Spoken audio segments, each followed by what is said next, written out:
Include Progressive Insurance with Snapshot, a personalized program that bases rates on safe driving habits at Progressive.com. Not available in California or from all agents. This is NPR.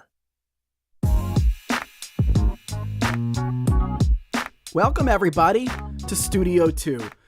On WHYY in Philadelphia, I'm Avi Wolfman-Aaron. And I'm Cherry Gregg. Happy Tuesday. Happy Tuesday. But Wednesday could be a different type of day.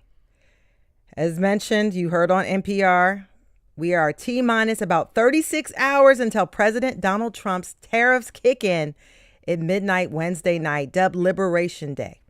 These reciprocal tariffs, according to the president, will reduce American reliance on foreign goods. The scope of these tariffs are thought to be sweeping and would include a 25% levy on imported automobiles and auto parts, and they're expected to raise the cost of electronics, metals, lumber, pharmaceuticals, and the list goes on. A lot is still unknown, but, you know, consumers are worried. Inflationary prices could get even more inflated, and business owners are worried. The markets are jittery. We've seen it all. And critics wonder if the tariffs would even work. And so today, that's what we're going to talk about. We have an expert in the studio. We'll talk about how we got here, free trade, all those things. And we'll look at the impact that these tariffs could have. And our question for you, our listeners, is this. Would you be willing to pay more for goods like cars, seafood, medicine, produce, all those things, if it meant more American jobs in the long run? Or trade-offs. Is it just all too much? And you're like, no. Give us your logic. Call us 888-477-9499. You can email studio2@whyy.org. And if you're watching on YouTube, hi, YouTubers, Studio Tubers there. Be sure to leave your comments in the chat. Talking tariffs today. But first, a trio of local news stories, Cherry, as we always do at the start of the show. And we're going to start down in Washington, specifically the floor of the U.S. Senate, where New Jersey Senator Cory Booker has been speaking for about 17 hours now. He took the floor last night at 7 p.m. He has not relinquished the floor. He says he is going to talk as long as he is physically capable of talking. What is the theme of the speech? Well, with any 17-hour speech, there are many themes, but the basic organizing principle is Trump bad. He has criticized lots of things the Trump administration is doing, including moves that he says have been terrible for the economy. Let's hear a clip. If you ask the question, are you better off than you were 71 days ago? Not many Americans would say that they're better off. Their costs are higher, their groceries are higher. They're soon to see everything from car prices to food go higher. If you ask the question, are you better off than you? All right, there you go. Yeah. Well, higher cost. That's the theme of today's show. That is.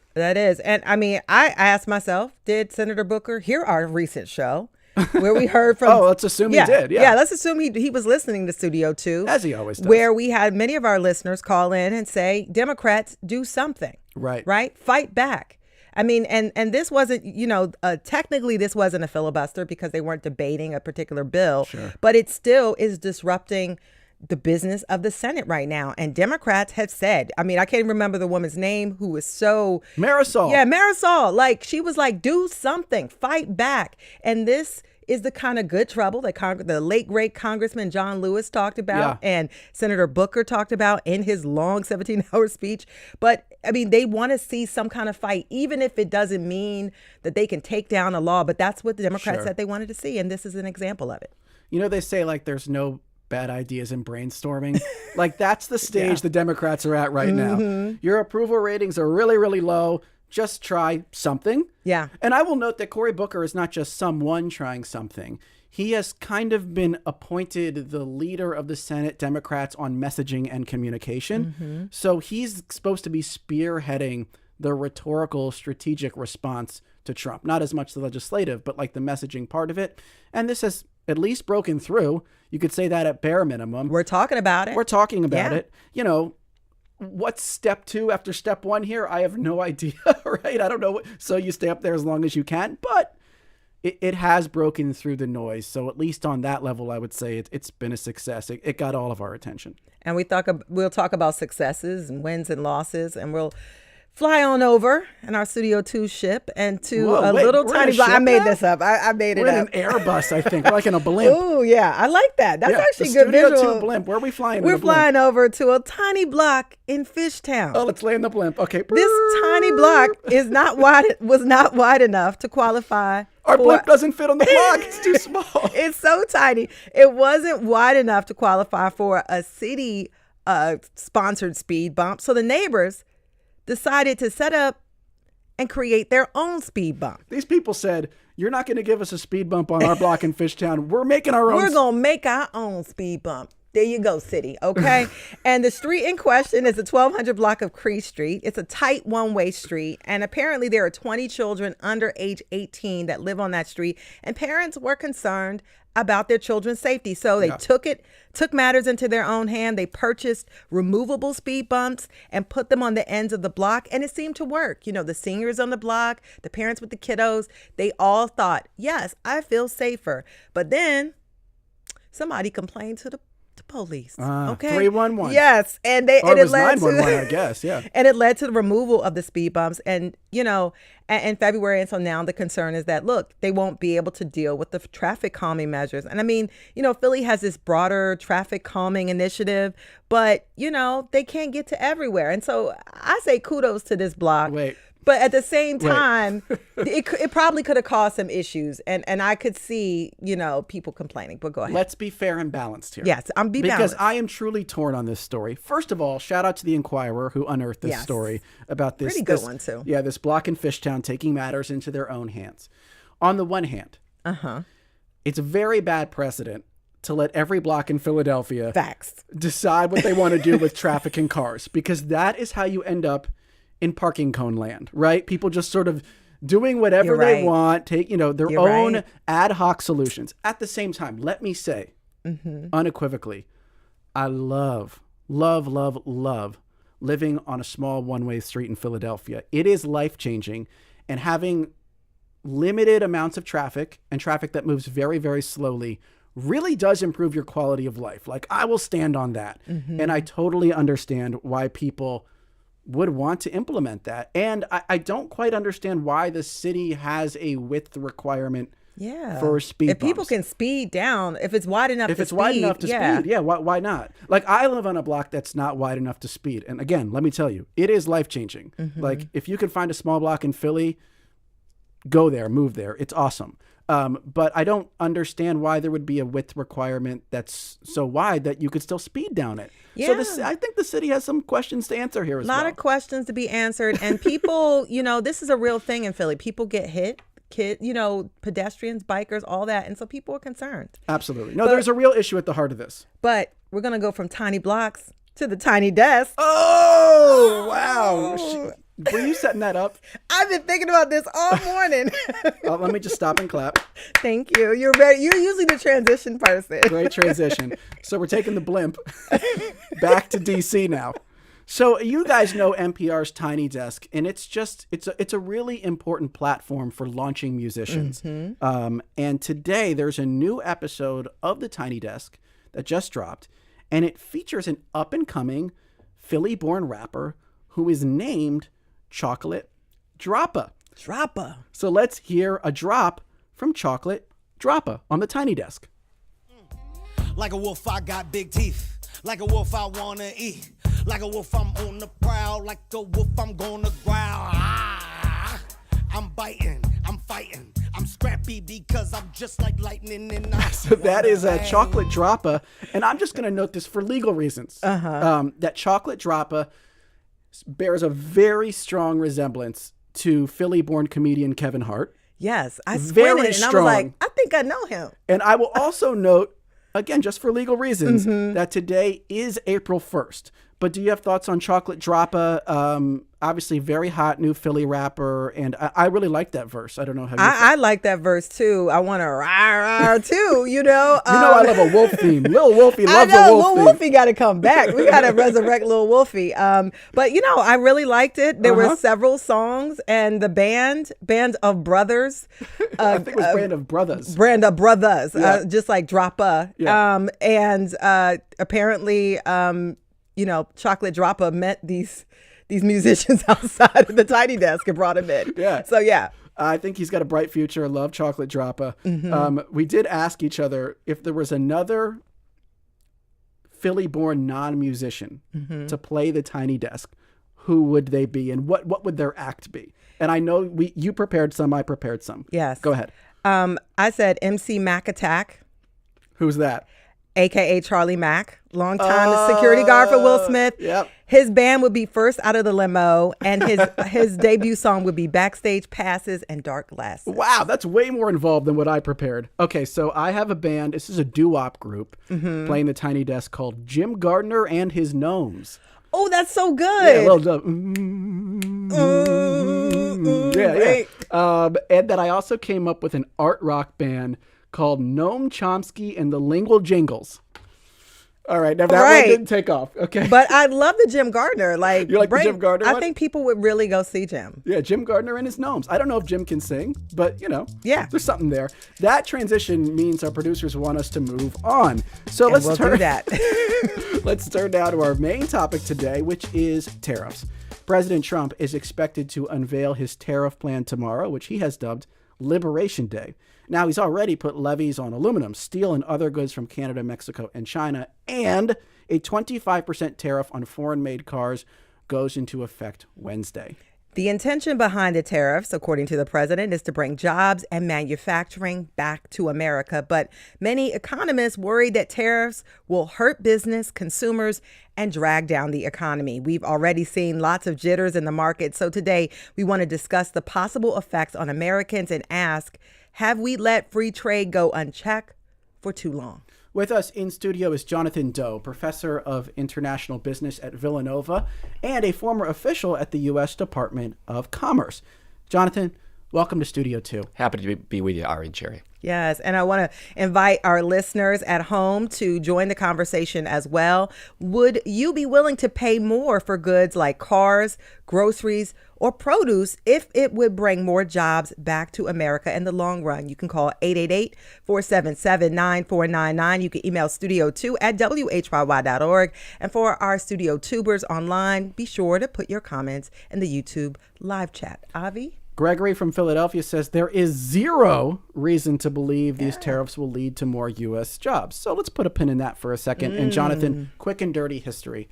What was the state of global trade, hemispheric trade before NAFTA? Because NAFTA is often thought of as like the watershed moment, the North American Free Trade Agreement. So what was it like before then? Were they putting tons of taxes and tariffs on everything coming in and out of the U.S.? No, not exactly. Okay. Prior to World War II, there was a period where there was a kind of a trade war, tariff war. But in the post-World War II period, there was a long period of gradual declining tariffs and deepening economic integration around the world.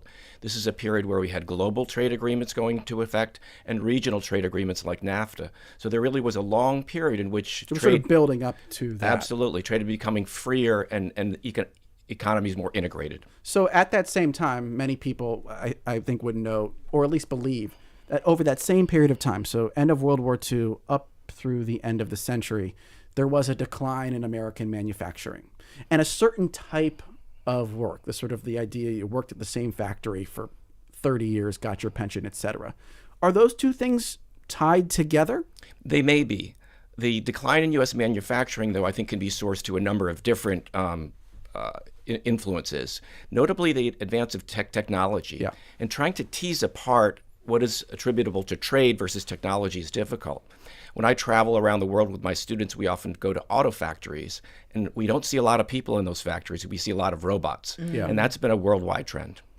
So it's automation, it's free trade, all of those things sort of led to the decline in American manufacturing. Absolutely. I want to get a general understanding of tariffs. So what are they and how have they been used pre-Trump to sort of affect domestic commerce? Yeah, tariffs are taxes, plain and simple.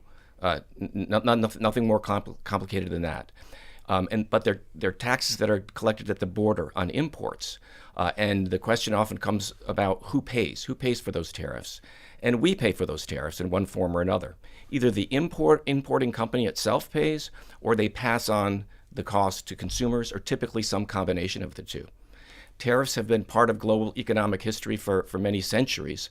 And we've had period where countries have imposed high tariffs, as seems to be the case now. In the UK in the 1800s, there was something called the corn tax. Corn tax. Yeah, so there was a series of taxes placed on corn, and there was a global trade war. It didn't end well. In the 1930s, there was something called the Smoot-Hawley tariff that also initiated a series of tit-for-tat global trade wars, and that was thought to contribute to the worsening of the Great Depression. So we have had periods of tariff and trade wars such as this, and in general, we would say they haven't gone in a very good direction. And so those are the trade war moments. But how have they generally been used by presidents just before Trump? Because I know that they said Biden used tariffs, other presidents used tariffs, but I think a lot of people don't really pay attention. And now tariff is all we're talking about. So it's a great question. Are tariffs now and in the past being used to rearrange economic relationships? Are they being used to gain leverage to try to get other countries to do something we want them to do? I think the latter justification is, quite normal and acceptable. We might use our negotiating leverage as a way to extract concessions from other countries.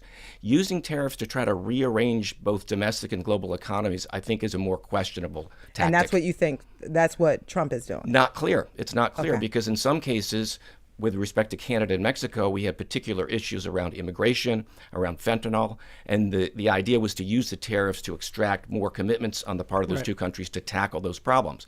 In other cases, it does seem like there's the goal of rearranging economic relationships such that more foreign companies will invest in the U.S. and produce here as opposed to produce and sell as exports into our market. What about sort of the Trump logic that we're being taken advantage of, that people are putting tariffs on our exports, but we're not doing the reciprocal thing when we import their goods? It is true that we have lower tariffs than many countries around the world. And some would say we can afford to have lower tariffs because we have such a strong and robust economy. But a trade deficit in and of itself is not necessarily a bad thing. All that means is we consume more than we produce. And we happen to have a very consumption-focused economy, and that means we're going to consume a lot of domestic goods. We're going to consume a lot of imported goods as well. What's the advantage of a consumption-focused economy, and what are the drawbacks? The advantage of it is that we live a very wealthy, bountiful lifestyle. The downside, we can afford lots of stuff. We can afford lots of stuff, and we buy lots of stuff. I don't know how many times a week you go on Amazon. I probably go more than I should. But the downside is we don't save as much as we should, and we need to borrow from abroad in order to make up that deficit. And that's the way our economy has been structured for some period of time. We run high debts and deficits, both individually, companies and governments, and we spend a lot of money. And the trade deficit, the fact that we import more than we export, is a direct consequence of that. And President Donald Trump has said we have to get off the sauce, so to speak, and it's going to hurt. Is it time? I mean, people have said, we've talked about free trade a little bit at the start of this conversation. It's been a problem. We've lost so many jobs. Is tariffs the way? Are tariffs the way to get off the sauce? It's a complicated question. I'll try to break it down. So certainly if tariffs are imposed on imports of products over a long period of time, that does provide an incentive for foreign companies to invest here. We're a very large, rich economy. Companies want to do business here. They want to sell products. But if tariffs are used in a less calculated way, a less strategic way, it may not really have that long-term effect and may have significant short-term disruptions, notably inflation. So costs go up because we are not importing as much, and our domestic companies don't have that import competition to keep them honest and keep their prices low. In the longer term, it could be people start to buy less because as those prices go up, they don't want to go to the market anymore. And that could lead to slowing economy, a recession. All right, so we've just done Tariffs 101 with Jonathan Doe, which is a great start. I'm going to read in a few more comments, and then we're going to go to a break. And on the other side of the break, we're going to get a little bit more into the back and forth, the debate around tariffs and free trade. So speaking of comments, let me read this one from Matt in Norristown, one of our regulars, who says, Trump tariffs are a disaster. Who could have guessed that a guy who declared bankruptcy 5 times doesn't understand how economics works? Monique is critical of the tariffs and asks, would the jobs guarantee a livable wage? So that's another question we can ask on the other side of the break. And KA says there's a reason that jobs left the U.S. If you bring them back, you're going to pay more anyway, unless we go back to slave labor or slave wages. Keep those comments coming. Studio2 at WHYY.org or call 888-477-9499. Stick with us. You are listening to Studio 2.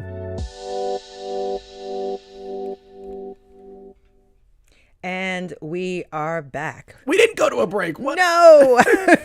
Well, it's kind of like a break. Okay. It's a pledge break. Yes. So what do we always say about the hats? We're putting on a pledge hat. Pledge hats. Yes. Here's your pledge hat. Thank you. And there's yours. Thank you. Yes. And we are here because we have a wonderful challenge that is brought to you from a group of generous WHYY donors, and they want to encourage and inspire others to contribute to WHYY today. And so here's the challenge. We need to receive 250 contributions by 6:30 p.m. this evening. And if we do, we will unlock an additional $15,000 in support of the programming and news at WHYY and shows like Studio 2, which Avi and I co-host. So we need 15 gifts this hour, I believe. We have 4 in already. Yay, That's a great start. So if you listen to Studio 2, if you love Studio 2, and you just want to show that support in a monetary way, make a pledge this hour. WHYY.org/radio is where you go online to give a pledge. Should I read a comment from someone? Absolutely. Okay, so Melissa from Springfield says, I am donating because of the lifetime of gifts that WHYY has given to me. From Sesame Street to Fresh Air, your station has given me a world of information. That has a nice little rhyme ring to it. I love Your it. station has given me a world of information. Thank you, Melissa from Springfield, PA. Join Melissa. Head on over to WHYY.org/radio. And I want to just say that we are grateful to all of our supporters because we're now on YouTube. Hi to all the Studio Tubers. And by the way, Studio Tubers, that name was given to us by one of our listeners, That's right? It was suggested. Ellen, thank you, Ellen, for that. And so we have this great relationship with the people who listen to Studio 2. It's the best. They watch us on YouTube. They comment all the time. They email us.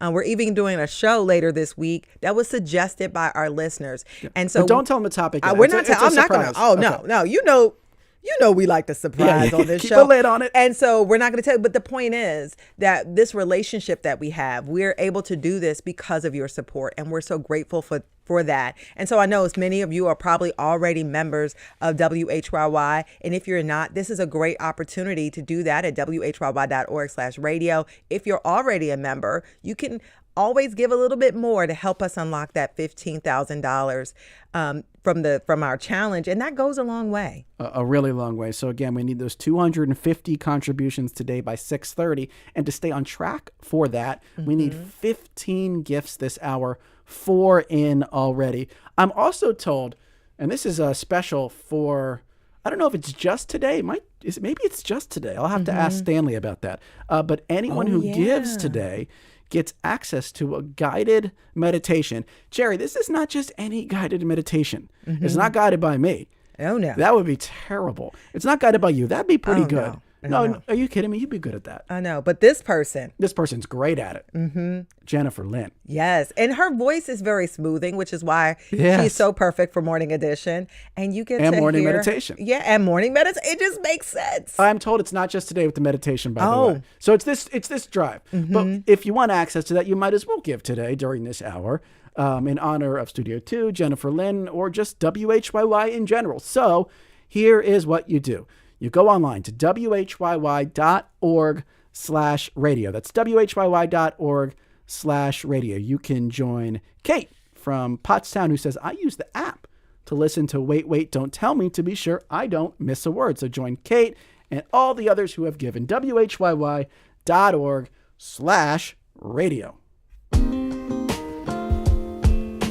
And with that, we are back here on Studio 2. I'm Avi Wolfman-Arendt, and today we're talking about the tariffs that the Trump administration is expected to announce tomorrow.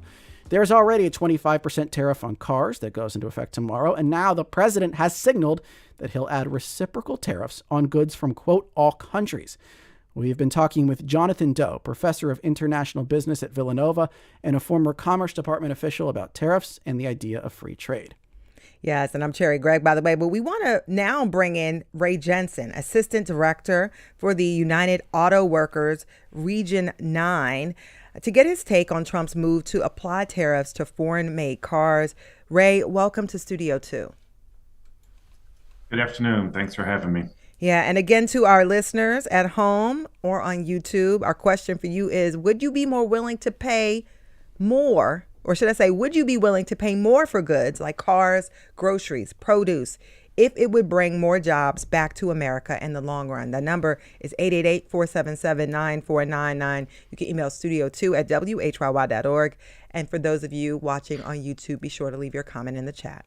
So, Ray, I take it that you are supportive of the idea of tariffs specifically on cars and car parts. So first of all, is that true? And if so, walk us through your logic.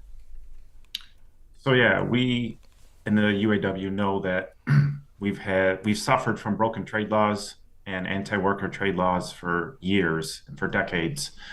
We've seen good paying manufacturing jobs leave this country by the tens of thousands. Since 2003, the big three alone has closed 65 plants here in the US. So we are supportive of anything that will bring good paying manufacturing jobs back to this country, and support our members. We will support policies that support the worker. Now, some folks say, look, it would take years for those jobs to come, and we might even be chasing ghosts. What do you say in response to that argument? Look, we have to start somewhere, right? If we continue on this cycle that we're on, we're not going to have any jobs in this country. These companies are allowed to move product and jobs overseas and into other countries, and then they exploit those workers. For example, the Mexican auto workers make $5 to $6 an hour in the assembly plants. So, Ray, another argument against these tariffs would be, well, you might bring some jobs back, but the wage that goes with that job is less impactful because you're now paying more for all sorts of products. You're paying more for your car, you're paying more for food, you're paying more for energy. What do you say to someone who says, yeah, you might bring a job back, but all of a sudden that job's not worth as much anymore? So I'll give you an example. General Motors builds the Chevy Silverado in Fort Wayne, and they also build the Chevy Silverado in Mexico. The only way to tell the difference on those vehicles is from the VIN number. If it has the 3, it was made in Mexico. But if the consumer goes to a dealership and doesn't know that, and you look at the sticker price on those vehicles, they're the same exact price, except the workers in Mexico are making $5 to $6 an hour. So the only one getting rich is the companies and the corporations. So you're saying the prices of things would not go up? The prices of things might go up, but General Motors made $15 billion last year in profit. There was a way for them to absorb the cost instead of pushing it off on the American consumer like they did during COVID. We saw what happened during COVID when the price of new vehicles went up 40 to 50%. Why? Because they could. They took advantage of a global pandemic.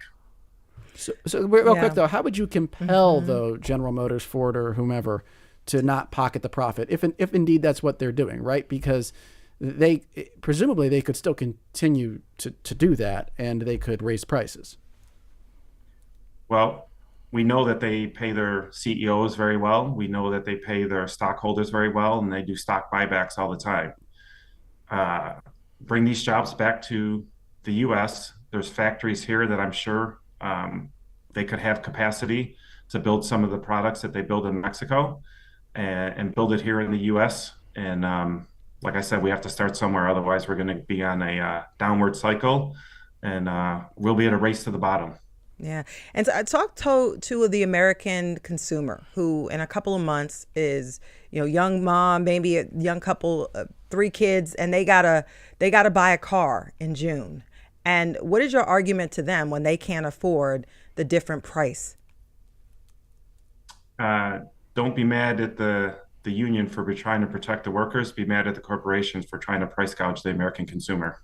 Well, there you have it. That's Ray Jensen, Assistant Director for the United Auto Workers Region 9. Ray, really appreciate your time today on Studio 2. Thank you for having me. I really appreciate it. So you heard that, Jonathan Doe. I mean, basically what Ray's saying is we don't have to raise prices here. We just need the people at the top to take a little bit less. And we could sort of have both. We could have jobs here and we could still have cheap goods. So outside of my area of expertise or comment is how much CEOs should or should not make. But with respect to trade, the truth is that our auto industry is already deeply integrated with Canada and Mexico.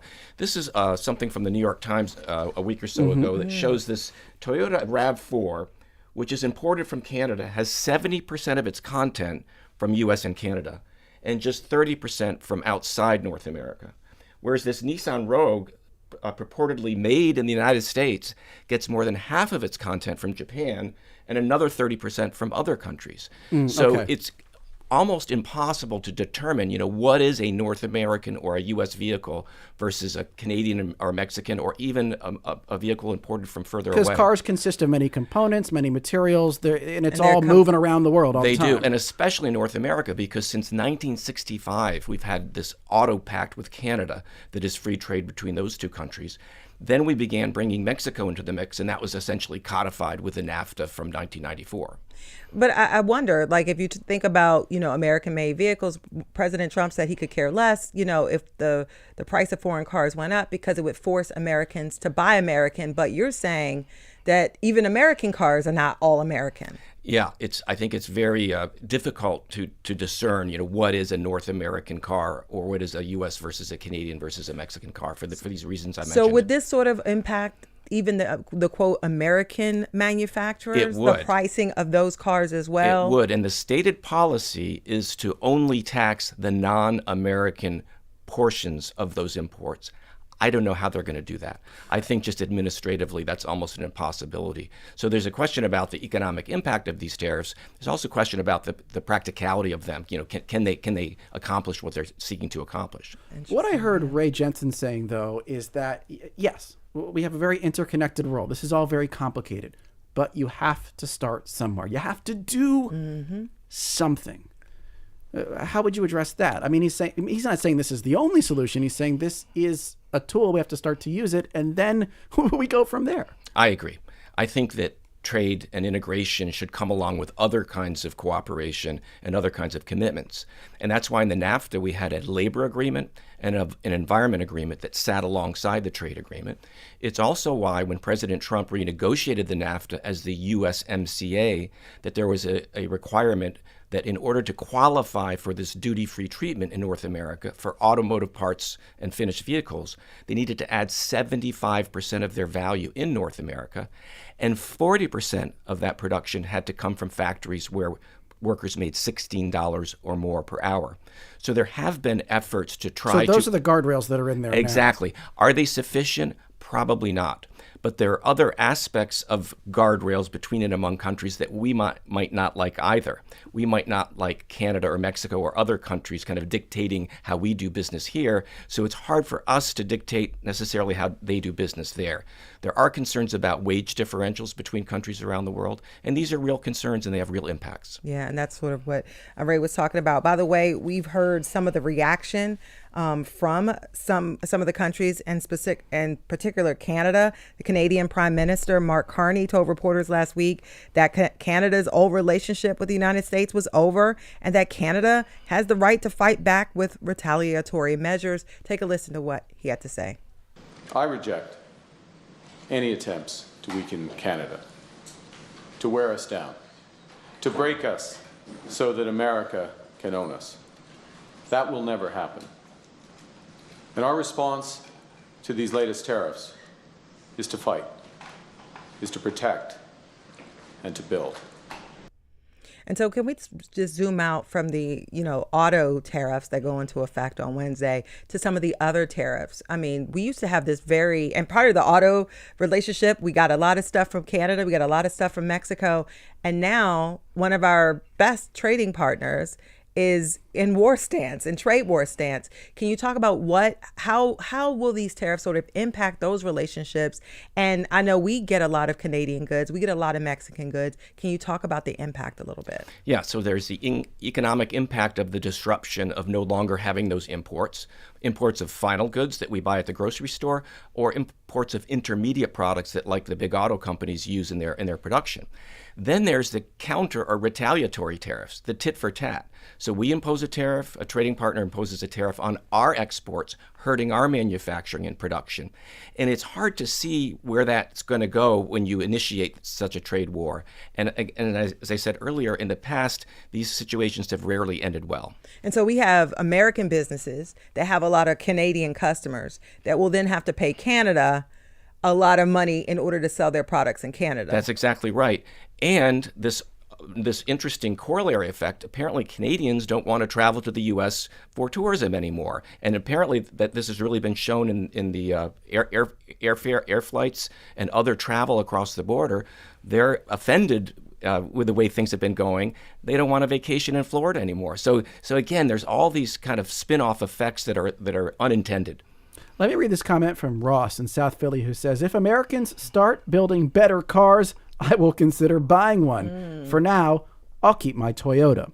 And that brings me to sort of one of the larger questions here, Jonathan, which is, can we wean ourselves off of this reality that we can get pretty good products produced abroad pretty cheaply here in America? So let me read this quote. This is really interesting from Scott Bessent, who's now the Treasury Secretary, but he said this back in October before that was the case. Quote, while many economists pointed to the overall efficiency gains associated with this labor disruption, cheaper toys and televisions were little recompense for the loss of reliable earnings and the meaning that work brings to people's lives. This is really a question about what is prosperity, right? Is it having a job and the security of a job, or is it having the ability to buy lots of things that make your life more convenient, more enriching? I mean, how do you begin to answer that? So I don't know that those two things are necessarily incompatible. And I'm certainly very sympathetic with the sentiment, but I think it's difficult to turn the clocks backwards and try to revert to a simpler time and place. I think we are where we are, and we need to address the problems that are in front of us. And a big problem in the U.S. is that when we do have jobs that are displaced by trade or technology or something else, we're not very good at helping those workers get retrained. So I'd rather see us invest in actionable initiatives to try to help the disruption from trade, as opposed to this kind of willy-nilly application of tariffs to try to disrupt global economic relationships. So what you're saying, look, this is the modern economy. It's gonna happen. There's gonna be displacement, whether by trade or technology, maybe both. You have to just find ways to make the change hurt less. Yes, and in particular, the North American economy, as I mentioned earlier, is so deeply integrated, it's hard to see how we would reverse that process. With respect to relationships with other countries around the world, I'm sympathetic with tariffs on Chinese imports because China plays by a different set of rules than many other countries around the world. So I'm not opposed to tariffs if they're used strategically and with a purpose in mind. I'm skeptical of them if they're imposed for unclear reasons and they are already having these corollary effects in prices and financial markets, by the way, as well. We've seen a lot of that in the last couple of weeks. That was Jonathan Doe, professor of international business at Villanova and a former official at the U.S. Department of Commerce. We'll have more with him on the other side of this break. We'll have more from you, and we're bringing in a special guest, a local business person who can talk about, the personal effect of these tariffs. Stick with us. You are listening to Studio 2.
Welcome back to Studio 2. I'm Cherry Gregg. And I'm Avi Wolfman-Arendt. If you are just joining us, we're talking about the pros and cons of President Trump's tariff policies, and we're talking about the pros and cons of really free trade in general. In the studio with us is Jonathan Doe, professor of international business at Villanova and a former Commerce Department official.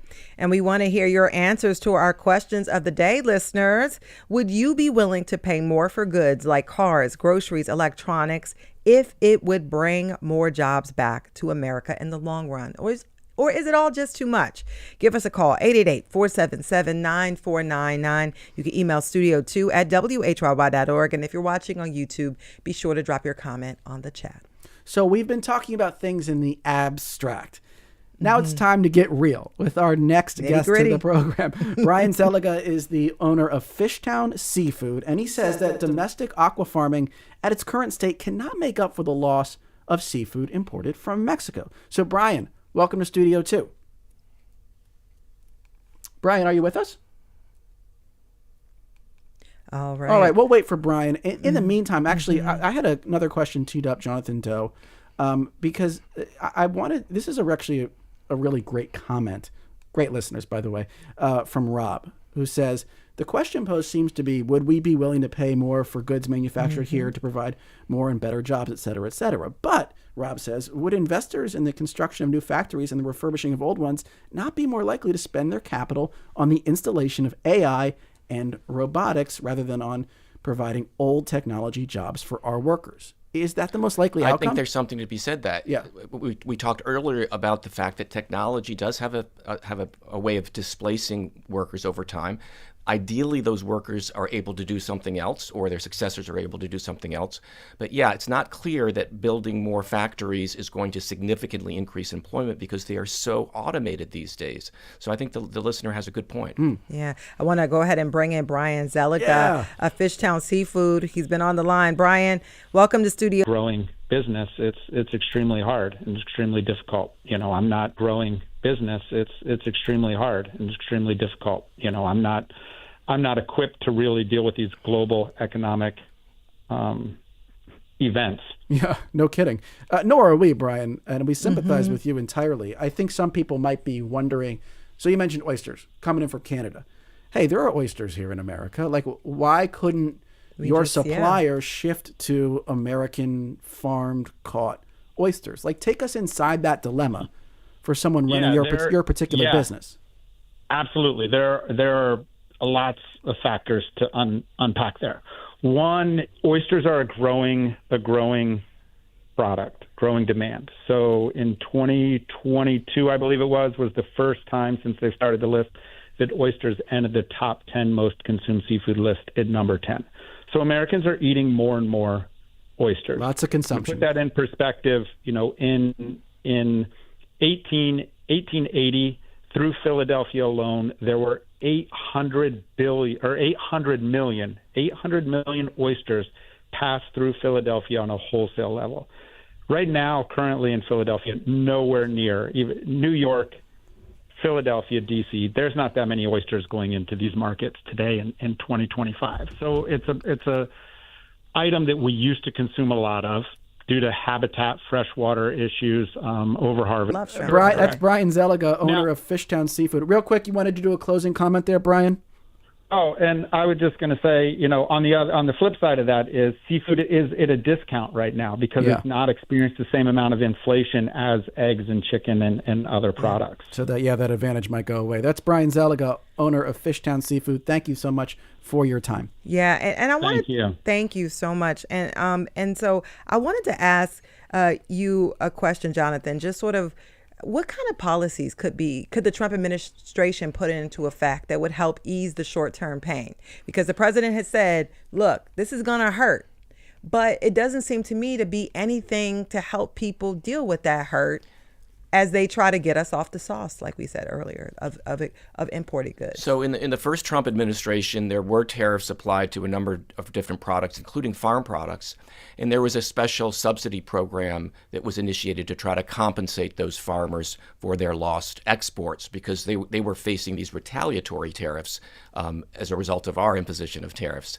So there are different subsidies that the government could offer. They could lower certain forms of taxes, but those strategies are unlikely to fully mitigate the impact of these tariffs. Yeah, because we hear what Brian's talking about, and I'm just thinking, are there government efforts that could sort of ease this burden that's going to be on car dealerships, that's going to be on manufacturers like this, store owners? Is there? And it seems like there's no plan for that part. Not clear to date if there's any particular plan. There is discussion again about perhaps subsidizing farmers for the hit that they may take, because what happens is our trading partners are very strategic about how they retaliate in terms of their tariffs. They pick particular parts of the country that they think are politically vulnerable, like Kentucky bourbon or Harley-Davidson motorcycles, or farm products from the Midwest. And so in the previous administration, there were efforts to try to compensate or mitigate some of those effects. I wanted to mention something else, if you don't mind. Yeah. And that is that when we put high tariffs on raw commodities of imports, it affects the competitiveness of our producers. I'll give you two examples. Our sugar tariffs are quite high, and so sugar that we buy here is about twice the global market. What that means is that candy producers have all but vacated the U.S. It's too expensive to make candy in the U.S. because sugar's too expensive. Yeah. Steel tariffs. We increased steel tariffs in the first Trump administration, and we've often had steel tariffs in the past. Prices go up, and that hurts our auto producers because they're looking to keep their cost under control. This is the downstream effect, especially when you're talking about raw materials tariffs. But let me ask you before we get out of here, I want to read in this comment on YouTube from Ballet Boy. And we're going to get probably a little bit outside of your bailiwick with this one. But Ballet Boy says, I'm worried these tariffs and Trump's stances on foreign policy and financial pause to the World Trade Organization will push America further into isolation. Which brings me to this, Jonathan Doe. Does trade war cause actual war? When people retreat from their economic relationships, does that increase the possibility of actual conflict? I'm going to answer your question indirectly. Okay. One of the reasons that we had the European Community, which was the group of European countries coming together to free trade and commerce between them, and ultimately the European Union was to try to prevent another pan-European war. Yeah, which seemed to happen all the time before that. So there is evidence that when we do business with each other, when we have economic integration, when we rely economically on each other, we're less likely to have other kinds of conflicts. And so there is some kind of correlation between trade war and other kind of war. I want to mention this comment from YouTube from Judy, who says, yes, I would pay more if it would bring back well-paying jobs to the U.S. And as we wrap up, I just wonder, could this work? Many people say that it will not work. These tariffs will not bring American jobs. What is your take? My take is that the way that they've been announced and imposed so far is unlikely to do that because it's 2 steps forward, 1 step back. There's been a lot of volatility, some would even say chaos, in the way this tariff approach has unfolded. If we were to strategically think about tariffs in limited ways as strategies to try to bring back investment that we may have lost in the past, that could work. That's not what I see happening right here. That was Jonathan Doe, professor of international business at Villanova and a former official at the U.S. Department of Commerce. Great insight this hour. Thanks for being here. Thanks, in studio Thanks, too. Jerry. Yes, and thank you to our producers, Debbie Builder, Paige Murray Besser, and Andreas Copes. Thanks to Mike Schiffler, our visual producer, and the Outbanks, and Tina Calicay, who engineered today's show. Our executive producer is Kevin McCory from Studio 2 at WHYY Philadelphia. I'm Cherry Gregg. You can't just read the script. Yeah, I know. That was almost a Ron Burgundy moment. You almost read it word for word. Every once in a while, an old script gets into the new script. I'm Avi Wolfman-Arendt. You are listening to Studio 2 on WHYY. We'll talk to you again tomorrow. Or will we talk to you again tomorrow? We're talking to you right now, less than 10 seconds later. Would you like your pledge hat? Thank you. Right. Avi Wolfman-Arendt, here is yours. Thank you. Yes. And so we are here today on this little pledge break to ask for your support. And we tend to do that from time to time. And we're doing it today because we have a wonderful challenge from a group of generous WHYY supporters who want to encourage and inspire others to contribute. We need 250 contributions of any amount by 6:30 p.m. today, and we will unlock an additional $15,000 donation. That's big time. And we need 15 gifts this hour to stay on track. Let's see where Here's we the are. good news. We have 12 in so far, Cherry. So we just need 3 more in these next 5 minutes to hit our goal. I know we can do that. So go to WHYY.org/radio, or you can give actually through the WHYY app, the Listen app. Yes. You can do it right there in the app. So you go to your phone's app store, you download the WHYY app, bing, bang, boom. You've supported your local public media station. WHYY.org/radio is the website. Or again, go right through that WHYY app. By the way, somebody wrote in big red letters on this monitor. Oh. David from Philadelphia wrote in that he donated because Avi and Cherry asked me to, and WHYY is a treasure. Thank you so much, Damien, for your help. I brought out the voice for David. Yes, thank you, David. If only my daughter was like David and did things just because I said she should do them. So thank you, David, for that gift. Thank you to everyone who has given. We got Jean from Philly. We got Sherry from Royersford. We got Linda from Mount Joy. Love Mount Joy. There's a band called Mount Joy that's named after Mount Joy, Pennsylvania. Linda, I don't know if you know those guys, but they make great music. Thanks for being a member and for giving. I'm on a tangent. Am I not? You are. Go for it. It's Tuesday. Let's just bring it back. You used to have Tuesday tangents. Remember that? I did. we need 15 gifts this hour. We have 14 in so far. So one more to go. You can get us to the finish line by going to WHYY.org/radio. Yeah, and I have to shout out Doris from Audubon, Pennsylvania, who says, I am a longtime sustaining member and want to help you reach your 250 pledge goal today. So Doris donated a little more. Thank you so much, Doris. And we need more of you to be like Doris or to join WHYY and become a member. And anyone who makes donations. Are you a member? I am a member. Are you a member? I'm a member. Oh, yeah. We're all members. And we're a family here at WHYY, by the way. That's a new voice. I have multiples. Yeah, okay? yeah. There's a lot of cherry brands. We have 16. We hit our hourly goal. Oh, nice. We crashed through with 16 gifts. So thank every single one of you for those donations. It just means that we're on track, but we still need 250 total. Totally. By the end of the day at 6:30 p.m. And we mentioned that you get a digital premium, which is a guided meditation read by the one and only Morning Edition host, Jennifer Lynn. I love Jennifer's voice, by the way. So good. And I do have voice envy for me. She just, and then she plays jazzy music. Yeah. It wakes you up so gently, and you get the news too, and you know what's going on in the world. She's a talented journalist and vocalist. Absolutely. And I would imagine a talented meditation guider as well. Yes. And I love meditation, and it's one of the ways that keeps me calm in tumultuous times. So I appreciate that. And to have Jennifer Lynn's voice. So if you make a donation today, WHYY.org/radio, you'll get that digital file sent to you, and you too can hear Jennifer Lynn. Is she British now? I don't know. Okay. So the other thing that keeps you calm during tumultuous times is WHYY and public media. Let me read this comment from Joanna in Rocky Mount, North Carolina. Wait a second. Rocky Mount, North Carolina. That's outside the listening area. But this is what Joanna said. I listened to WHYY all through college and medical school while living in Philly, and it provided a much-needed break from studying. After moving to North Carolina 3 years ago, WHYY remained on my morning playlist to keep me informed and bring a bit of Philly to my new home. Thank you so much, Joanna. I hope you're enjoying everything down in Rocky Mount, and really do appreciate you giving money to your old hometown station, WHYY. Join our